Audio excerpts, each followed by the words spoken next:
آسمان سے اتارا گیا ایک لذیذ اور معجزاتی غذا۔ یہ کھانا بنی اسرائیل پر کب اور کیوں نازل کیا گیا تھا؟ کیا یہ غذا جنت سے آیا تھا یا زمین پر پیدا ہوا تھا؟ بنی اسرائیل نے ایسی کیا نافرمانی کی تھی کہ اس کا اثر آج تک ہر طرح کے کھانے میں موجود ہے؟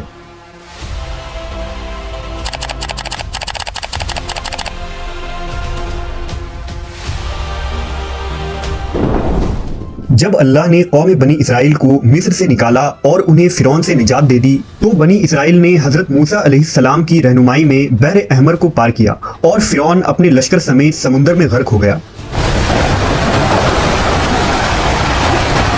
جب حضرت موسیٰ کو کچھ اطمینان نصیب ہو گیا تو اللہ کا حکم ہوا کہ آپ بنی اسرائیل کے اس لشکر کو لے کر ارض مقدس یعنی شام میں داخل ہو جائیں، جس مقدس سرزمین کا وعدہ بنی اسرائیل سے لیا گیا تھا اور جو انہیں عطا کی جانے والی تھی۔ لیکن اس وقت ارض مقدس پر قوم عمالقہ کا قبضہ تھا، جو بدترین کفار تھے اور بہت طاقتور، جنگجو اور نہایت ہی ظالم لوگ تھے۔ حضرت موسیٰ علیہ السلام بنی اسرائیل کو ہمراہ لے کر عمالقہ سے جنگ کے لیے روانہ ہوئے، جن کی تعداد 6 لاکھ تھی۔ لیکن جب یہ لوگ ارض مقدس کے قریب پہنچے تو ان کے دل میں خوف طاری ہو گئی اور بزدلی پیدا ہوئی۔ انہوں نے حضرت موسیٰ سے کہا، اس شہر میں جبارین ہیں جو بہت زور آور اور زبردست ہیں، لہٰذا جب تک یہ لوگ اس شہر میں رہیں گے ہم ہرگز وہاں داخل نہ ہوں گے۔ یہاں تک کہ بنی اسرائیل نے حضرت موسیٰ سے یہ کہہ دیا کہ اے موسیٰ، آپ اور آپ کا خدا جا کر اس زبردست قوم سے جنگ کریں، ہم تو یہیں بیٹھے رہیں گے۔ ان کے اس رویے سے حضرت موسیٰ کو بہت صدمہ ہوا، لہٰذا اللہ نے انہیں یہ سزا دی کہ جس وادی میں انہوں نے پڑاؤ ڈالا تھا وہاں 40 سالوں تک وہ بھٹکتے رہے مگر اس میدان سے باہر نہ نکل سکے۔ اس میدان کا نام میدان تیہ تھا، جو 27 میل کے رقبے پر مشتمل تھا۔ روایت ہے کہ بنی اسرائیل کے لوگ سامان اٹھا کر سارا دن چلنے کے بعد رات ایک جگہ پر پہنچتے اور جب صبح ہوتی تو وہ وہیں موجود ہوتے جہاں سے وہ چلے تھے۔ لہٰذا اب بنی اسرائیل اس میدان میں پھنس چکے تھے اور ایک ہفتے میں سب کا سامان ختم ہو گیا تو ساری کی ساری قوم توبہ و استغفار کرنے لگی اور معافیاں مانگنے لگی۔ میدان تیہ میں ہونے والے اس سخت امتحان اور مشکلات کو دیکھ کر حضرت موسیٰ علیہ السلام کو اپنی قوم پر رحم آیا۔ آپ نے اللہ کے بارگاہ میں ان کے لیے دعا کی، لہٰذا اللہ نے بنی اسرائیل کے لیے اس میدان میں بے شمار عطائیں اور نعمتیں نازل فرمائی۔ جب بنی اسرائیل کو پیاس کی شدت محسوس ہوئی تو حضرت موسیٰ نے اللہ کے حکم سے اپنا عصا ایک چٹان پر مارا تو اس چٹان سے بنی اسرائیل کے 12 قبیلے کے لیے 12 چشمے جاری ہو گئے۔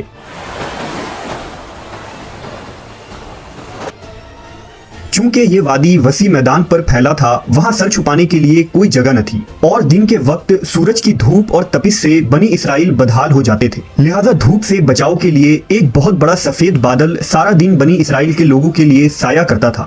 اس کے علاوہ رات میں میدان کے بیچوں بیچ ایک چمکدار ستون اترتا تھا جس کی روشنی میں وہ لوگ کام کاج کرتے۔ اس کے علاوہ بھی اللہ نے ان پر بہت سی عنایتیں کی تھی۔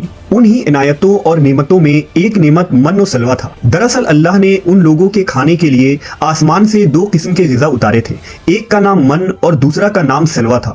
من شہد جیسی میٹھی غذا تھی۔ انجیل کے کتاب خروج میں لکھا ہے کہ جب وہ شبنم سوکھ گئی تو انہوں نے دیکھا کہ میدان میں چھوٹی چھوٹی گول چیز پڑی ہے جیسا کہ پالے کے دانے ہوتے ہیں۔ بنی اسرائیل اسے دیکھ کر کہنے لگے، من یعنی یہ کیا ہے؟ تب موسیٰ نے ان سے کہا کہ یہ وہی غذا ہے جو خداوند خدا نے تمہیں کھانے کو دی ہے، اور اس نے تجھ کو پہلے آزمائش میں ڈالا اور تجھے بھوکا رکھا، پھر وہ من جسے تو اور تیرے باپ دادا بھی نہ جانتے تھے تجھے کھلایا، تاکہ تجھ کو سکھائے کہ انسان صرف روٹی پر ہی زندہ نہیں رہتا۔ من دراصل ایک شبنمی گوند تھا جس کا ذائقہ شہد جیسا تھا۔ یہ گوند وہاں کے پیڑ پودوں کے پتوں پر جمع ہو جاتا تھا اور بنی اسرائیل روز اسے صبح سویرے جمع کر کے کھا لیتے، جو ہر شخص کے لیے تقریباً 4 کلو اترتی تھی۔ جو شخص اس وقت سویا رہتا تھا وہ اس دن کے خوراک سے محروم رہتا تھا۔ اور سلوہ ایک قسم کا پرندہ تھا جسے بٹیر کہتے ہیں۔ جب شام کے وقت جنوب کی طرف سے ہوائیں چلتی تو ان پرندوں کے ہجوم بنی اسرائیل کے خیموں کے قریب آ کر بیٹھ جاتے، لہٰذا وہ لوگ انہیں بآسانی پکڑ لیتے اور بھون کر کھایا کرتے۔